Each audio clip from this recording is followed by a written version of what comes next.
Me gusta mucho tu pregunta, muchas gracias, pero vamos a... Perdedor no, aquí no hay perdedores. Un subcampeón es muy diferente. Perdedores en la vida es el que se rinde, perdedor es el que no se levanta.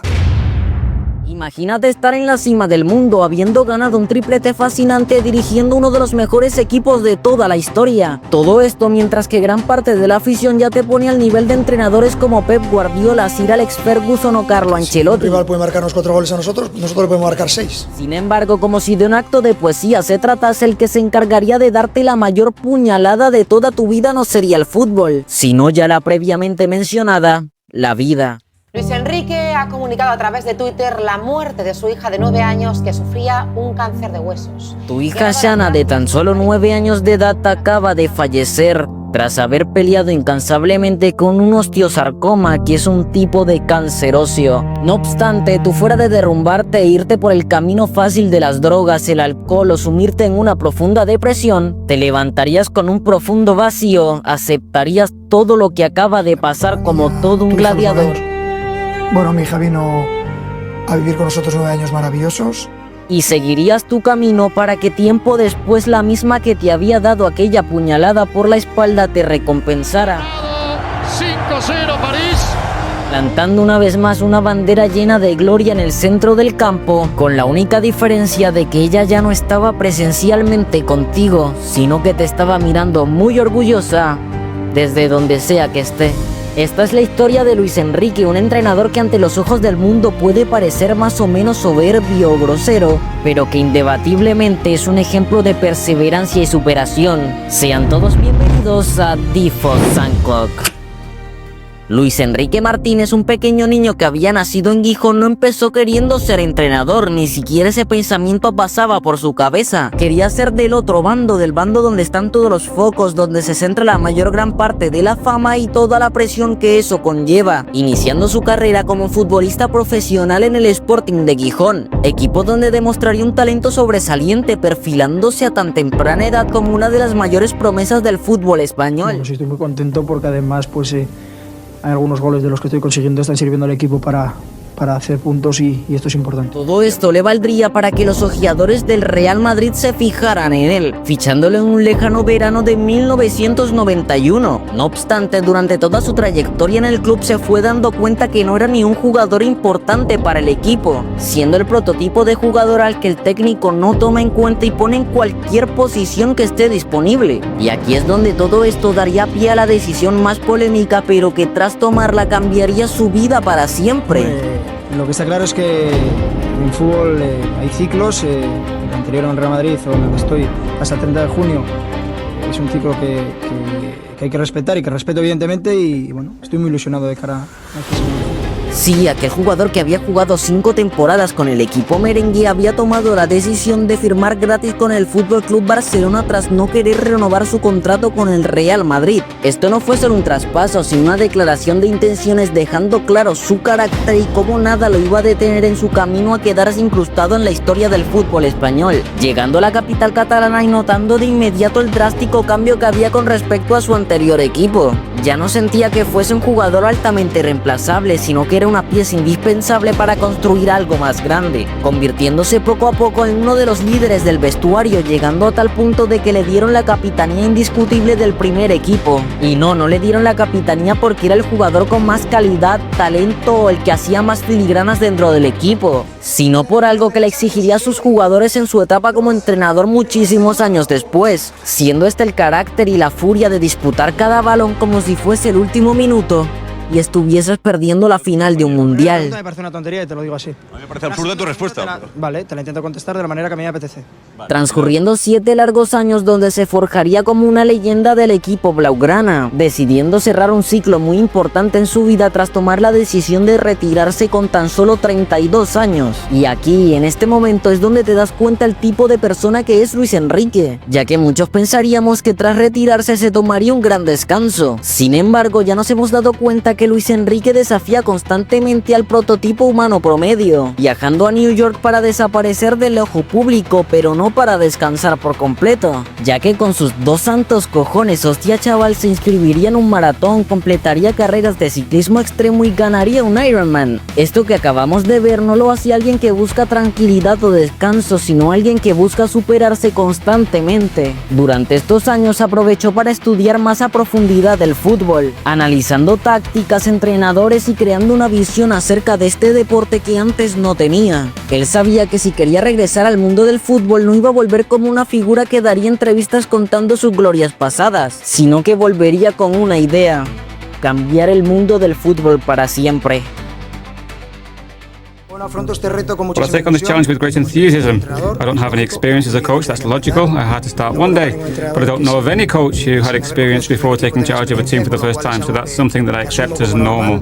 Con el ascenso de Pep Guardiola al primer equipo del Fútbol Club Barcelona quedaría una plaza libre en el Barça B, plaza que tras un intercambio de llamadas Luis Enrique tomaría sin pensárselo 2 veces. Tercera división, campos pequeños, poca prensa, pero cero presión para un entrenador que estaba dirigiendo su primer equipo, así dando comienzo a la mejor etapa de la vida de Luis Enrique, su etapa como entrenador, imponiendo desde el principio la intensidad, la disciplina y la poca tolerancia ante las excusas que lo caracteriza, ascendiendo el equipo rápidamente a la segunda división y dejando claro que no era un exjugador probando suerte, sino que era un técnico con método que sabía cómo mover cada pieza a la perfección, como si de una mesa de ajedrez se tratase. Todo esto no para quedar en tablas, sino para hacer jaque mate.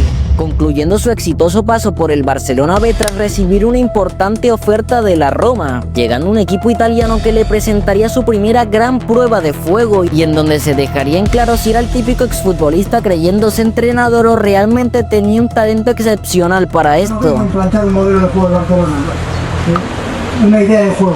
Es una idea de cómo se juega fútbol, no el modelo exacto de Barcelona. No obstante, esto no es un cuento de Disney donde todo sale bien, sino que es una experiencia de la vida real, saliendo todo absolutamente mal. Aquí haciéndose notorio por primera vez un patrón muy importante que se va a ver a lo largo de toda esta historia, y es que Luis Enrique nunca retrocede cuando lo cuestionan. En vez de eso, mete octava, presiona el acelerador a fondo y se reafirma, llegando en 2013 al Celta de Vigo tras un desastroso paso por la Roma. Este sin duda era un equipo más modesto, con menos presión sobre sus hombros y más libertad de hacer lo que él quisiera. Y obviamente si tú le das total libertad a Luis Enrique en un equipo, te hace ver al instante por qué lo contrataste en primer lugar, cambiando la mentalidad y el estilo de juego del equipo por completo. Ahora jugaban con valentía y a un ritmo que pocos clubes pueden seguir. El Celta de Vigo ya no le tenía miedo a nadie, le jugaba de igual a igual al Granada como al Fútbol Club Barcelona o el Real Madrid. Esto ya no era un experimento, sino que era la convicción de un entrenador que manejaba cómo, cuándo y por qué sus jugadores hacían cada acción en específico dentro de los partidos, cosa que vería el que era en ese momento el reciente presidente del Fútbol Club Barcelona.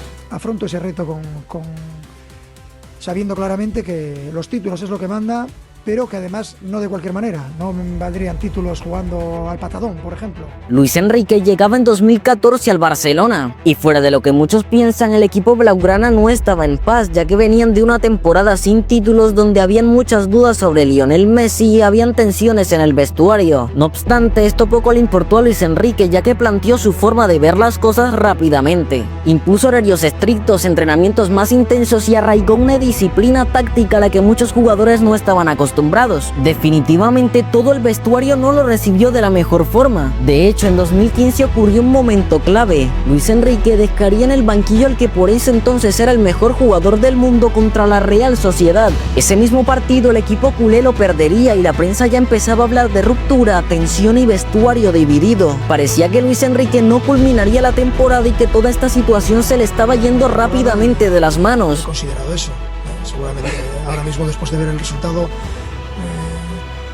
los demás pueden pensar otra cosa. Sin embargo, en un acto inteligente no entraría en guerras públicas ni declararía absolutamente nada, encargándose internamente de mejorar cada punto débil que tenía el equipo, así como de hacer reuniones privadas con cada jugador. Él sabía que no podía controlar al 100% el talento, pero sí dirigirlo de una manera eficaz para que hicieran lo que él quisiera. Luis Enrique entendió que no había que copiar al pie de la letra lo que había hecho al Barcelona exitoso tiempo antes, sino saber adaptarse a la evolución constante que presenta el fútbol. Ganar títulos es difícil y es algo que todo entrenador quiere, pero gestionar una plantilla llena de egos es aún más difícil. Sí, Messi, Suárez y Neymar podían ser todo lo estrellas que tú quisieras, pero Luis Enrique nunca intentó ser su amigo. Les hablaba claro, directo y sin pelos en la lengua, algo que lo define hasta el día de hoy. Y precisamente por esta forma de comunicarse con la plantilla es que los jugadores sabían que no podían hacer lo que se les diera la gana, cosa que los llevaría a estar en un momento de forma increíble y ganando la Copa del Rey y la Liga, pero más importante, llegando a una final de UEFA Champions League contra la Juventus. Este era el momento de Luis Enrique de demostrar que no era un técnico cualquiera, sino que era alguien que sabía gestionar todo tipo de situaciones y sobre todo de no ceder ante la presión que ejercen los medios. Estamos ante una generación de jugadores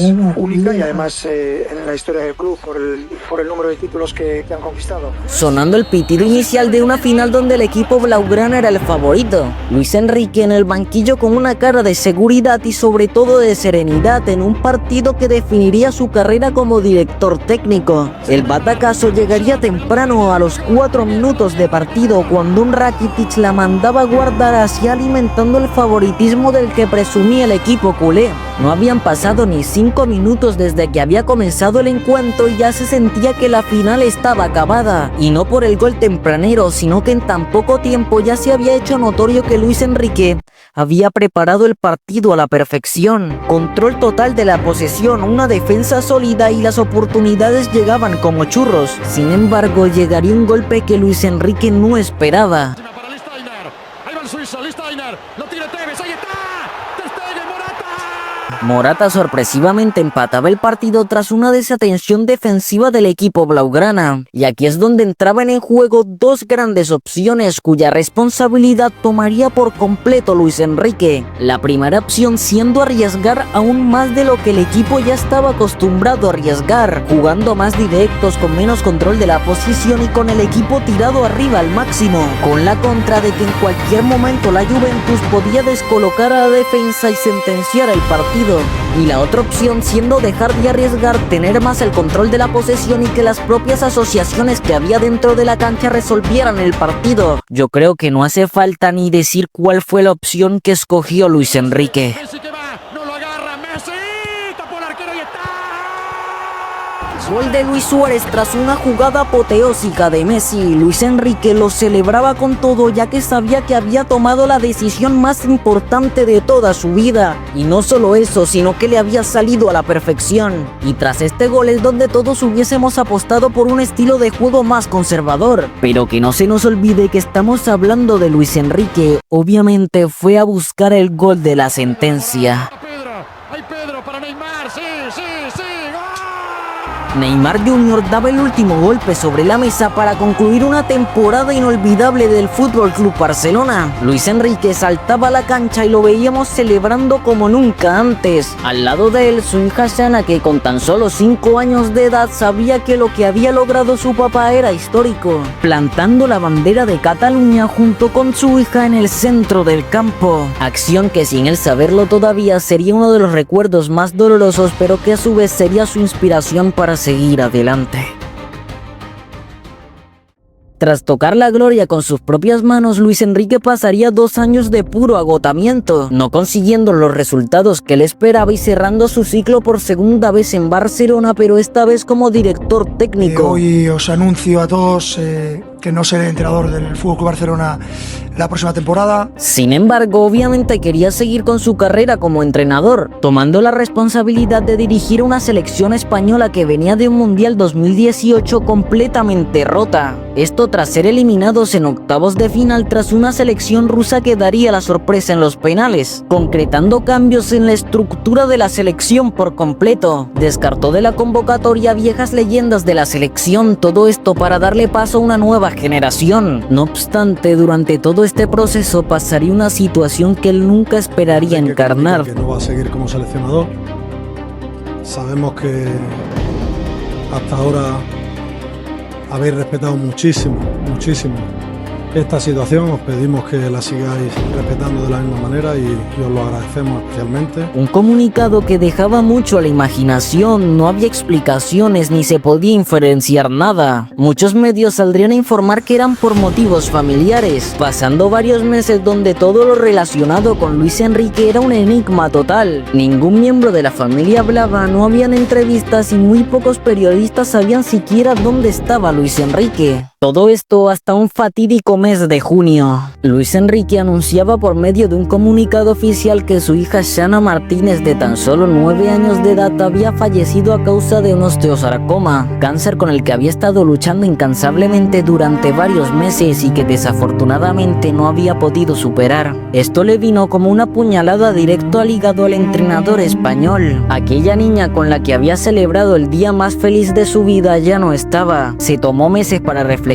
bien qué era lo que iba a hacer con su vida y con su trayectoria profesional. Sin embargo, él sabía que no seguir con su carrera era traicionar a la niña que estuvo con él en las buenas y en las malas, decidiendo volver inesperadamente a su cargo como director técnico español en noviembre de 2019. A todo esto, ya la selección española estaba clasificada a la Eurocopa tras ser clasificada por el segundo entrenador que había tomado el mando, entrenador que se iría completamente de la institución tras parecerle injusta la decisión de reinstituir a Luis Enrique en el cargo. Especial para mí, me atrevería a decir para mi familia también, porque vuelvo a casa, vuelvo a la selección y vuelvo a terminar un proyecto que inicié en su momento.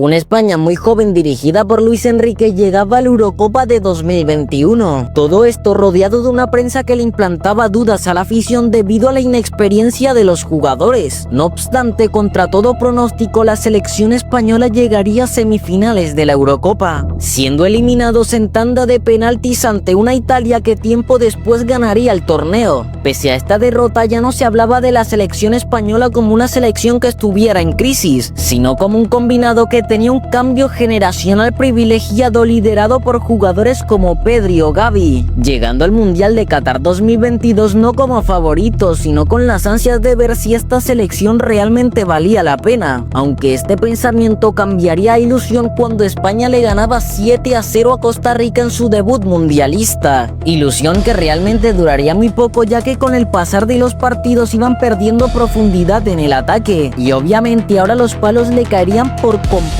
a Luis Enrique, ya que la selección española caería eliminada en octavos de final del Mundial por una selección marroquí que daría la sorpresa. Los titulares hablaban de fracaso deportivo, vergüenza y poca profesionalidad por parte de Luis Enrique. Esto porque durante todo el Mundial había estado haciendo streams en Twitch, siendo destituido del cargo como técnico de la selección española no por los streams en Twitch obviamente, sino por el fracaso mundialista que había concretado, tomándose un pequeño descanso para volver en junio de 2023 como entrenador del Paris Saint-Germain. Tras muchos años volvió a dirigir un club que estaba marcado por estrellas y presión europea, convenciendo a la afición con un discurso que aseguraba un proyecto de reconstrucción en donde iban a haber menos figuras individuales y más equipo. Me he comprometido a hacer un equipo, para eso tengo la ayuda del club. Estoy seguro que lo voy a conseguir, no tengo ninguna duda que voy a crear un equipo, segurísimo. Y creo que eso le va a gustar mucho a los aficionados del Paris Saint-Germain. El PSG dejaría atrás la idea del marketing como prioridad absoluta y se centraría más en la estructura del equipo. Luis Enrique no quería llegar a un vestuario donde tuviera que gestionar egos una vez más, sino que quería que los jugadores hicieran exactamente lo que él quisiera cuando él quisiera. Con un equipo que estaba acostumbrado a que el talento individual resolviera partidos, Luis Enrique impondría un riguroso estilo táctico. Aquí entrando el nombre de Kylian Mbappé, jugador que creaba una tensión constante constante en el equipo no solo por su inminente salida al Real Madrid, sino por su manera de jugar. La forma en que no presionaba ni bajaba a defender le hacía mucho daño al equipo. En muchos momentos de la temporada lo dejó en el banquillo o lo sustituyó. Ese fue un mensaje directo muy claro, iniciando la temporada 2024-2025 con la noticia de que Kylian Mbappé era nuevo fichaje del Real Madrid. Esto, sumado a un comienzo de temporada muy regular por parte del equipo parisino, hacía que la afición y los medios de comunicación se le echaran encima al técnico español. No obstante, sería comenzar el año 2025 y que el equipo se convirtiera en una máquina imparable. Jugadores como Dembélé, Vitinha o Nuno Méndez terminarían de comprender a la perfección a lo que quería jugar Luis Enrique, un estilo de juego que convertiría el caos en control absoluto, así llegando una vez más a la final de la UEFA Champions League tras arrasar con todo a su paso. Una final que parecía que iba a estar muy igualada, ya que por su parte el Inter de Milán venía de eliminar al Fútbol Club Barcelona. Sin embargo, fue sonar el pitido inicial y darnos cuenta que esto no iba a ser así en lo absoluto. Control total de la posesión, caos táctico y múltiples ocasiones en tan solo 5 minutos de juego, dando paso tan solo 7 minutos después al primer gol del partido y a la sentencia de este mismo, ya que desde que Hakimi metió el primer gol el Inter de Milán no olió la pelota por el resto del partido. Los 2 goles siguientes de Doué mandaban a callar a toda la prensa francesa que alguna vez dudó de Luis Enrique, ya que Desiré Doué era el más perfecto ejemplo de la filosofía de Luis Enrique, un jugador que en ese momento no figuraba ni de lejos como uno de los mejores jugadores del mundo, estaba siendo la estrella de la final. Esto viniendo acompañado de los 2 goles siguientes de Kvaratskhelia y Mayulu, concretaban la resurrección de un ave fénix, ya que esta final de Champions no era sobre los jugadores ni sobre el equipo, sino sobre aquel entrenador que un día estaba festejando el día más feliz de su vida con su hija, y al otro ahogándose tras enterarse que esa pequeña niña por la que había dado todo ya no estaba con él, dedicando al final una de las mejores palabras que he escuchado en toda mi vida. Está con la familia y con todos sus amigos todos los días, se gane, se pierda, se levante uno de mal humor, se levante de buen humor. Cuando uno ama a personas desde el corazón, siempre está conmigo, siempre está con mi familia, y hoy seguro que estaría por aquí corriendo, aunque quizás ya sería un poco más mayor, pero bueno, muy bonito, es un día muy bonito.